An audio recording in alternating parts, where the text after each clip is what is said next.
Mixing is an art. It is a huge part of a project and a big factor on whether it's going to sound good or not. If the song is full of sounds but has a bad mix, everything is going to sound collapsed on each other and not fit the listener's ears. But if a song has a good mix, along with sound selection, it will be a clean sound distinct to the listener.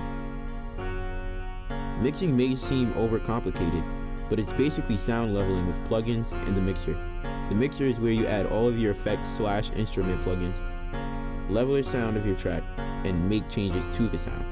You have multiple inserts where you can put a plugin to each one. As a producer, you need to know how much leveling your sound needs. You need to understand how to separate the technique from the goal, whether mixing or etc. Understanding the challenge versus understanding the solution and strategy. Before processing a track, you must ask yourself, is it going to help your end goal? Sometimes signal processing isn't the problem at all. It can also be the arrangement/tracks going together. It is important to know the basics of sound and frequency waves. Sounds are mechanical vibrations that travel through air, water, etc. Frequency is the speed of a waveform oscillation. It determines the pitch and is measured in hertz, or cycles per second. Amplitude is the power of the sound waves vibrate. When waveform oscillation is periodic or repeating, you perceive the sound as a specific pitch. EQ is one way to help us shape and bend tracks into a mix.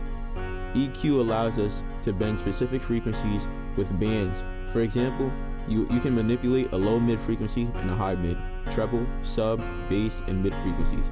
An example is an acoustic guitar masking a vocal. Pro Tools EQ plugin, Digirac EQ3, comes in 1 band, 4 bands, or 7 bands. It's Pro Tools' go-to plugin and has a very easy UI for new engineers to feel at ease with it.